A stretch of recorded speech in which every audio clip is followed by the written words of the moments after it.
അർജുൻ ആയങ്കി അറസ്റ്റിലായിട്ടുണ്ട്. കണ്ണൂരിൽ നിന്ന് DIGയുടെ നേതൃത്വത്തിലുള്ള സംഘമാണ് അർജുൻ ആയങ്കിയെ പിടികൂടിയത്.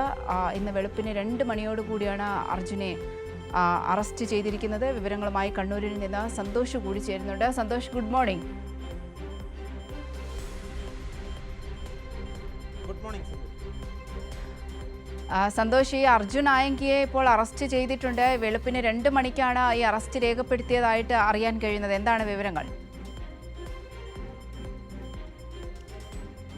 സിന്ദൂരി, ഈ പോലീസ് ഉദ്യോഗസ്ഥരെ ഭീഷണിപ്പെടുത്തി ഫേസ്ബുക്കിൽ പോസ്റ്റ് ഇട്ടതിന് 4 ദിവസത്തിന് ശേഷമാണ് ഇപ്പോൾ അർജുൻ ആയങ്കിയെ കണ്ണൂരിൽ നിന്നും പോലീസ് പിടികൂടിയിരിക്കുന്നത്. വലിയ നാണക്കേടിന് ശേഷമാണ് കേരള പോലീസ് അർജുൻ ആയങ്കിയെ പിടികൂടിയിരിക്കുന്നത്. അതും ഒരു ഓട്ടോറിക്ഷ ഡ്രൈവർ നൽകിയിട്ടുള്ള വിവരത്തിൻ്റെ അടിസ്ഥാനത്തിലാണ് കണ്ണൂരിൽ നിന്നും അർജുൻ ആയങ്കിയെ പോലീസിനെ പിടികൂടാൻ കഴിഞ്ഞത്. കണ്ണൂർ നഗരത്തിൽ തന്നെയുള്ള അഭിഭാഷകയെ കാണാനെത്തിയ അർജുൻ ആയങ്കിയെ അഭിഭാഷകയുടെ വീടിന് സമീപം വെച്ച പോലീസ് വളഞ്ഞിട്ട് പിടികൂടുകയായിരുന്നു. DIGയുടെ നേതൃത്വത്തിൽ തന്നെയുള്ള പോലീസ് സംഘമാണ് അർജുൻ ആയങ്കിയെ പിടികൂടിയത്. അർജുൻ ആയങ്കിയെ ഇപ്പോൾ കണ്ണൂർ ടൗൺ സ്റ്റേഷനിൽ നിന്നും സൈബർ സ്റ്റേഷനിലേക്ക് കൊണ്ടുപോയിരിക്കുകയാണ്.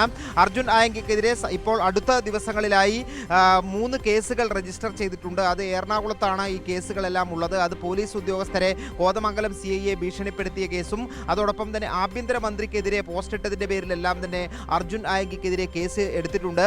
ആ കേസിൻ്റെ ഭാഗമായാണ് ഇപ്പോൾ സൈബർ സ്റ്റേഷനിലേക്ക് കൊണ്ടുപോയത് എന്നുള്ളതാണ് മനസ്സിലാകുന്നത്. കണ്ണൂരിലുള്ള നടപടിക്രമങ്ങൾ പൂർത്തിയാക്കിയതിന് ശേഷം അർജുൻ ആയങ്കിയെ എറണാകുളത്തേക്ക് കൊണ്ടുപോകും എന്നുള്ളതാണ്. എറണാകുളം പോലീസ് ഇങ്ങോട്ടേക്ക് തിരിച്ചിട്ടുണ്ട് എന്നുള്ളതാണ് മനസ്സിലാകുന്നത്.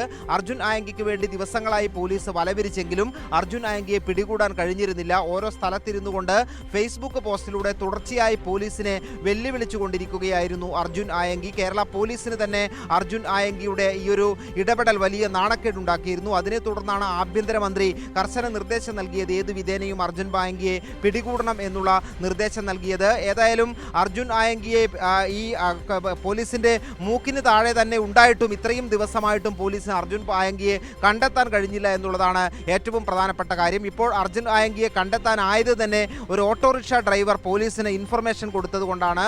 അർജുൻ ആയങ്കി ഇത്രയും കഴിഞ്ഞ ദിവസങ്ങളിൽ തളിപ്പറമ്പിൽ ഒരു ലോഡ്ജിൽ കഴിഞ്ഞിരുന്നു എന്നുള്ളതാണ് മനസ്സിലാകുന്നത്.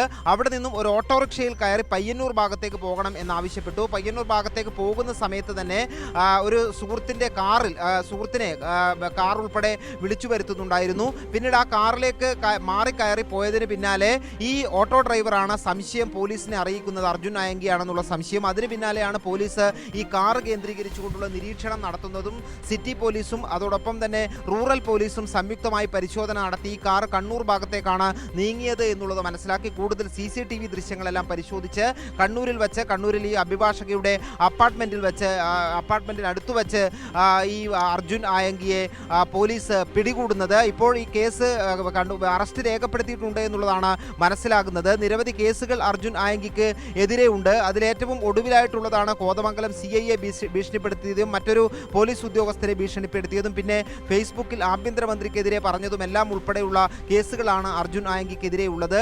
ഈ കേസുകളിലെല്ലാം ഇനി നടപടിക്രമങ്ങൾ ഉണ്ടാകേണ്ടതുണ്ട്. അതുകൊണ്ട് തന്നെ കണ്ണൂരിൽ നിന്നും അർജുൻ ആയങ്കിയെ എറണാകുളത്തേക്ക് കൊണ്ടുപോകും എന്നുള്ളതാണ് മനസ്സിലാകുന്നത്. സിന്ദൂരി.